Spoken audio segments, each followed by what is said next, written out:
नमस्कार दोस्तों, OCN network में आपका स्वागत है। जिस दिन प्रधानमंत्री नरेंद्र मोदी बनारस से नॉमिनेशन दाखिल करने के लिए गए थे, उस दिन आज तक की रिपोर्टर चित्रा त्रिपाठी से बातचीत करते हुए उन्होंने एक टिप्पणी की थी और टिप्पणी ये थी कि कांग्रेस का इस बार उत्तर प्रदेश में खाता भी नहीं खुलेगा। तो उन्होंने चौंकते हुए कहा कि रायबरेली से राहुल गांधी लड़ रहे हैं। क्या राहुल गांधी भी? तो उन्होंने पलट करके कहा कि ये जो परिवार है, राहुल गांधी, सोनिया गांधी वगैरह, ये मीडिया के लिए बहुत महत्वपूर्ण है। कई बार ऐसा लगता है। लेकिन जहां तक भारत की जनता का सवाल है, लोगों का सवाल है, उन्हें उतना महत्वपूर्ण नहीं लगता। वो जो प्रधानमंत्री ने कहा था कि कांग्रेस का खाता भी नहीं खुलने जा रहा है उत्तर प्रदेश में, उसने पूरे गांधी नेहरू परिवार के पेट का पानी ढीला कर दिया है, नींद उड़ा दी है।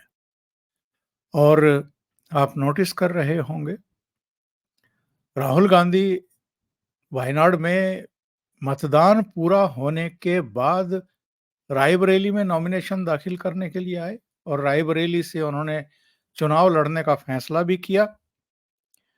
अमेठी वो नहीं गए, जहां से इस बार भी स्मृति ईरानी को ही भारतीय जनता पार्टी ने मैदान में उतारा है।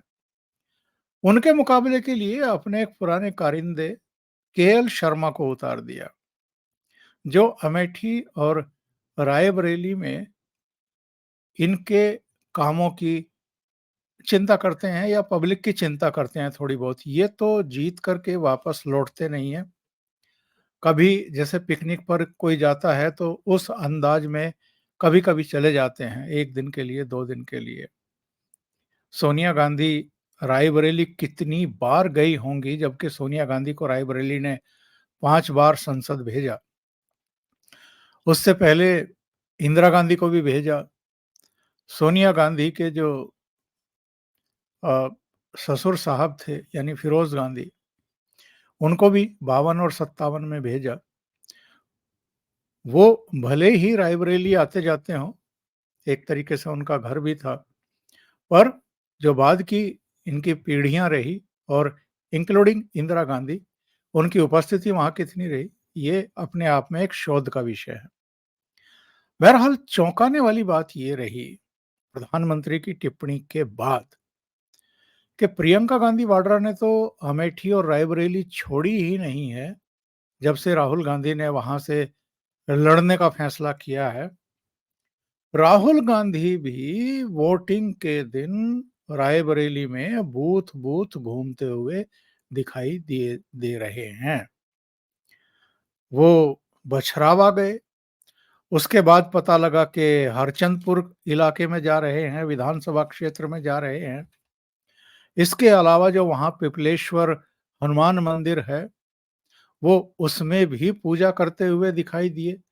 और उनके साथ जो टीम चलती है उनकी उनकी मतलब वीडियोग्राफी करने के लिए, फोटोग्राफी करने के लिए, जब वो हनुमान मंदिर में अंदर पूजा वगैरह कर रहे थे, तो वो टीम के लोग भी उन तस्वीरों को उतारने के लिए और वीडियो कैप्चर करने के लिए मंदिर में ही अंदर घुस गए। ये प्रधानमंत्री नरेंद्र मोदी पर तमाम तरह के तंज कसते रहते हैं, कैमरा देवी बताते हैं उनको। लेकिन इनके दौरों के दौरान, इनके रोड शो के दौरान, इनकी वो भारत जोड़ो तोड़ो यात्रा के दौरान कितने कैमरे लगे हुए थे, किन-किन एंगल से इनको शूट किया जाता था, मुझे अब बताने की और समझाने की ज़रूरत नहीं है। तो ये जो पूजा पाठ करने के लिए पहुँचे, उसका विज़ुअल मेरे पास आ गया है।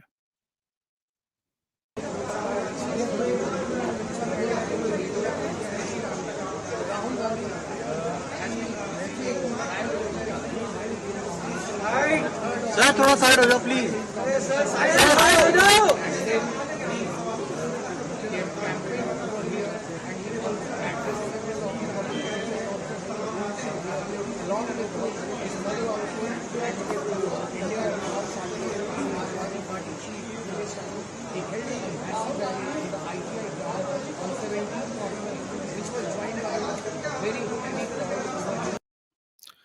तो ये तो राहुल गांधी के हनुमान मंदिर के वोटिंग के दिन के पूजा पाठ के थोड़े से विजुअल। इनकी बहन जी भी वैसे तो मंदिर भी गई थी,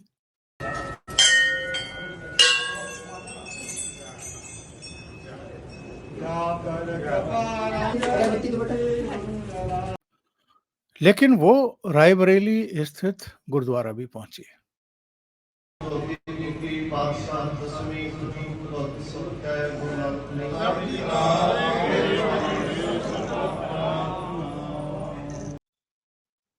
ऐसा क्यों हो रहा है? ये मंदिर मंदिर, गुरुद्वारे गुरुद्वारे, अब इन्होंने जाना क्यों शुरू किया? और ठीक वोटिंग के दिन, आज तो मंगलवार भी नहीं था, शनिवार भी नहीं था, सोमवार है। तो सोमवार के दिन ही हनुमान मंदिर में पूजा अर्चना के लिए राहुल गांधी पहुंच गए।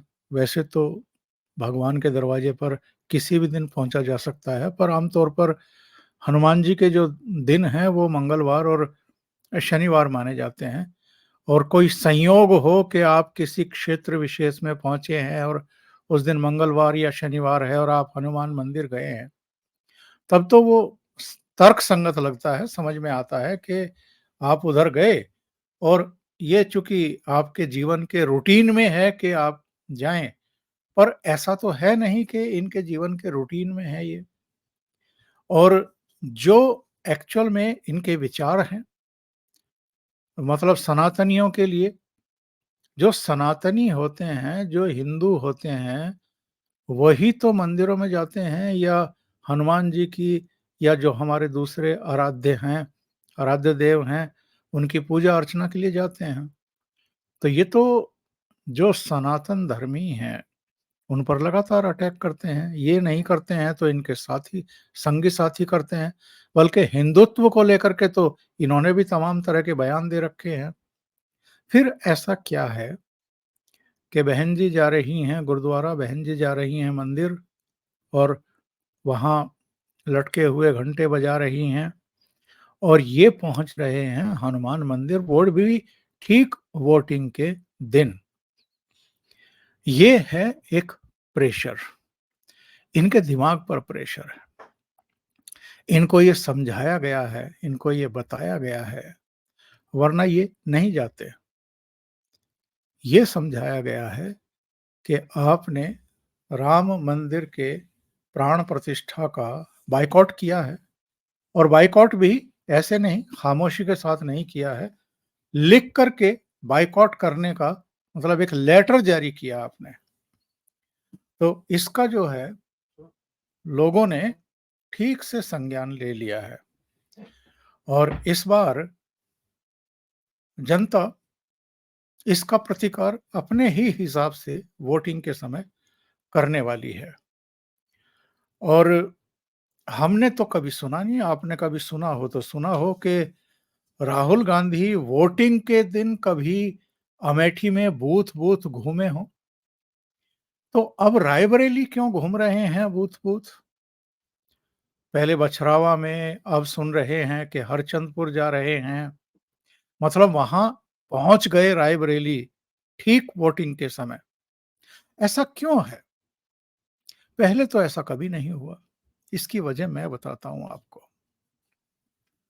सोनिया गांधी को 2009 में, जब दोबारा से कांग्रेस की सरकार बनी थी मनमोहन सिंह के नेतृत्व में, तब रायबरेली के 72% वोट मिले थे। 72%। 28% वोट जो पड़े थे वो दूसरे दलों को गए थे। 2014 में ये घट करके रह गए 63% वोट, और 2019 में ये और घट गए, ये रह गए 55% वोट। कहाँ तो सोनिया गांधी को 4-4 लाख की लीड से जीत मिलती थी। 2019 में वो घट करके शायद 1,67,000 के आसपास रह गई थी। और संसदीय क्षेत्र में, लोकसभा चुनाव में, अगर किसी की जीत का अंतर घटता जा रहा हो चुनाव दर चुनाव, ठीक है आप जीत रहे हैं, लेकिन घट रहा है, और वो घट करके 1.5 लाख के आसपास आ गया है, तो ये खतरे की घंटी मानी जाती है। और यही वजह है कि सोनिया गांधी इस बार चुनाव ना लड़ने का फैसला लेकर के राज्यसभा के जरिए पिछले दरवाजे से संसद में प्रवेश कर चुकी हैं। अब वो राजस्थान से राज्यसभा की सदस्य हैं। अब तमाम तरह की खबरें चल रही थी कि शायद अपनी बेटी का संसदीय जीवन शुरू करने की बात उनके मन में होगी। राहुल गांधी तो वायनाड से लड़ ही रहे हैं, बेटी को अपनी जगह रायबरेली में चुनाव लड़ा देंगे। लेकिन इसको लेकर के भी तमाम तरह की लेकिन किंतु परंतु थी, और वो इसलिए थी कि जमीन पर अब वहां कांग्रेस के लिए अनुकूल वातावरण बिल्कुल नहीं है। अदिति सिंह जो अखिलेश की बेटी हैं, वो भारतीय जनता पार्टी के साथ चली गई हैं। इसी तरीके से मनोज पांडे जो समाजवादी पार्टी से जीते थे, वो भी अब भारतीय जनता पार्टी में शामिल हो गए हैं। राकेश हों, दूसरे लोग हों, वो भी लगभग बागी की अवस्था में हैं। सोनिया गांधी को जो लग रहा था, वही सारी चीजें तो प्रियंका गांधी वाड्रा या राहुल गांधी पर फिट बैठते हैं, लागू होते हैं। राहुल गांधी यहां से चुनाव ना लड़ते अगर इनको ये संकेत और संदेश ना मिलते कि वायनाड से इस बार ये हार भी सकते हैं। पिछली बार बड़ी जीत मिली थी इनको, और कुछ सोच समझ करके ही गए थे कि वहां मुस्लिम भी काफी हैं, ईसाई भी काफी हैं, तो जीत जाएंगे, और जीत गए। अमेठी में हार गए स्मृति ईरानी के हाथों। तो वायनाड से हारने की आशंका है, ये बात प्रधानमंत्री नरेंद्र मोदी ने कह दी थी, और ये कहा था कि जरा वायनाड में वोट निपट जाने दीजिए। इनके जो शुभचिंतक हैं, जो इनके रणनीतिकार हैं, वो किसी और सीट की तलाश करेंगे इनके लिए, किसी दूसरी सीट से भी ये चुनाव लड़ेंगे। और ये लड़े, रायबरेली से लड़े, अमेठी से नहीं लड़े। अमेठी जाने की तो हिम्मत ही नहीं हुई कि पिछली बार 55,000 से स्मृति ईरानी के हाथों हारे थे, इस बार फिर हार गए तो कैरियर खत्म। तो इसलिए जहां से माँ और दादी चुनाव लड़ती रही और जीतती रही, उस सीट से चुनाव लड़ने का फैसला किया। लेकिन रायबरेली में भी चूंकि डगर आसान नहीं है इस बार, इसलिए पहली बार ये हम देख रहे हैं कि गांधी नेहरू परिवार के जो वारिस हैं, प्रियंका गांधी वाड्रा अमेठी रायबरेली दोनों की देखभाल कर रही हैं, चुनाव प्रचार कर रही थी, और तमाम जो व्यवस्थाएं करनी होती हैं वो करवा रही थी। और राहुल गांधी भी वोटिंग के समय पहुंच गए और बूथों पर घूम रहे हैं, यानी कार्यकर्ताओं का मनोबल किसी तरीके से बढ़ाने की कोशिश कर रहे हैं। ये अपने आप में ये शो करता है, ये संकेत देता है कि अंदर से जीत को लेकर के आश्वस्ति का भाव नहीं है, घबराए हुए हैं, परेशान हाल हैं। अभी सोनिया गांधी भी गई थी, 3-4 दिन पहले की बात है, और वहां पर बड़े नाटकीय तरीके से बराबर में प्रियंका गांधी वाड्रा को और राहुल गांधी को खड़ा करके वो भाषण दे रही थी, और कह रही थी कि मैं आपको अपना बेटा सौंप रही हूं। बहुत सारे लोगों ने टिप्पणी की कि ये ऐसे ही है जैसे पहली बार किसी बच्चे को स्कूल में दाखिला देने के लिए कोई माता पिता ले जाते हैं, और वहां पर जो भी अध्यापक प्राध्यापक होते हैं, प्रिंसिपल होते हैं, उनको कहते हैं कि साहब मैं अपने बच्चे को अब आपके हवाले कर रही हूँ। तो उसकी बड़ी मजाक भी उड़ाई गई सोशल मीडिया में। अरे भाई, 50 साल से ज्यादा का आदमी है, 2004 में चुनाव लड़ चुका, 2009 में लड़ चुका, 14 में लड़ चुका, 19 में लड़ चुका, 4 बार का मेंबर ऑफ पार्लियामेंट है, 50 से ज्यादा की उम्र है। अभी भी अगर उनकी माँ उनको launching relaunching relaunching relaunching relaunching कर रही हैं, और पब्लिक के बीच में ये जाकर के कह रही हैं कि मैं अपना बेटा आपको सौंप रही हूं, तो ये मजाक नहीं है तो क्या है? इनकी अब सरदार पटेल को सरदार पटेल कह रहा हूं, सरदार भगत सिंह को सोचिए जरा, 23 साल की उम्र में तो हंसते-हंसते फांसी का फंदा फंदा चूम करके उस पर झूल गए थे। और सरदार भगत सिंह को आज किस तरीके से याद किया जाता है आप समझिए। 23 साल की उम्र में, और 23 के 2 गुने होते हैं 46, यानी ये भगत सिंह के 2 गुने से भी ज़्यादा उम्र के हैं। और अभी इनकी माताजी कह रही हैं, खड़ी होकर के, कि मैं अपना बेटा रायबरेली वालों आपको सौंप रही हूँ, जैसे आपने मेरी देखभाल की है, ऐसे ही मेरे बेटे की देखभाल करना। अब ये सारा इंडी ग्रुप जो है, ये नरेंद्र मोदी को हराने के लिए पूरे देश में चुनाव लड़ रहा है। और अपना चुनाव कैसे निकले, इसके लाले पड़े हुए हैं। इसके लिए इनकी नींद हराम हुई पड़ी है। बहन जी भी लगी पड़ी हैं, ये भी पहुंच गए हैं। तो ये सारी चीजें ये शो करती हैं कि गांधी नेहरू परिवार का अपना ही इस चुनाव में सब कुछ दांव पर लगा हुआ है। जो परिवार और जो लोग अपने लिए सुरक्षित जगह तलाश करते हों, सुरक्षित सीट की तलाश में रहते हों। भाई 2019 में इनको जब ये लगा अमेठी में कि इस बार स्मृति ईरानी के सामने हार सकते हैं, तभी तो इन्होंने दूसरी जगह से भी नॉमिनेशन दाखिल किया, और वो भी सुदूरवर्ती दक्षिण राज्य केरल के वायनाड में। बाकी देश के लोगों के लिए तो वायनाड एक अननोन सी सीट थी। अगर वहां से राहुल गांधी चुनाव ना लड़ते तो वायनाड का नाम भी शायद बहुत अधिकांश लोगों ने सुना ही नहीं होगा और जाना भी नहीं होगा। उसके बाद जानना शुरू किया तो वहां एक सुरक्षित सीट दिखाई दी, तो वहां जाकर के लड़े।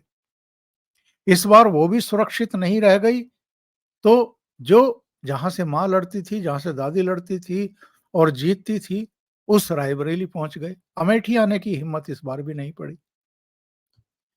तो जो परिवार अपने लिए सुरक्षित सीट तलाश करता घूम रहा हो और वोटिंग के समय उसको वहां जाकर के बूथ बूथ पर जाना पड़ रहा हो, और चूंकि राम मंदिर में नहीं गए, प्राण प्रतिष्ठा समारोह का भी बायकॉट कर दिया, और उसके बाद भी अहंकार में डूबे हुए ये लोग भगवान राम के दर्शनों के लिए नहीं गया, तो वो जो प्रेशर है, उस प्रेशर को एक तरीके से काउंटर करने के लिए या लोगों में एक संदेश देने के लिए कि नहीं नहीं, हम भी सनातनी हैं और हम भी मतलब वो सब पूजा पाठ करते हैं जो आप लोग करते हैं, इसलिए ये मंदिर पहुंचे, हनुमान मंदिर पहुंचे, और बहन जी एक दूसरे मंदिर और गुरुद्वारे पहुंची। तो ये हड़बड़ाहट है जो वोटिंग के समय भी दिखाई दे रही है। और कहीं ना कहीं प्रधानमंत्री के उस वाक्य का भी जबरदस्त दबाव इनके दिमाग पर है कि इस बार कांग्रेस का उत्तर प्रदेश में खाता भी नहीं खुल रहा है। अभी के लिए इतना ही। बहुत बहुत धन्यवाद। अगर आपको ये चैनल और इसके कंटेंट पसंद आ रहे हैं तो लाइक करें, कमेंट करें, वीडियो को शेयर भी करें। अभी तक अगर आपने ये चैनल सब्सक्राइब नहीं किया है तो सब्सक्राइब कर लें और साथ में लगे बेल आइकॉन को दबा दें, ताकि आगे आने वाले वीडियो और उनके नोटिफिकेशन आप तक पहुंचते रहें। आप चैनल को अगर कंट्रीब्यूशन करना चाहते हैं तो चैनल के नीचे लिंक दिए हुए हैं, आप कंट्रीब्यूट कर सकते हैं। बहुत बहुत धन्यवाद। नमस्कार।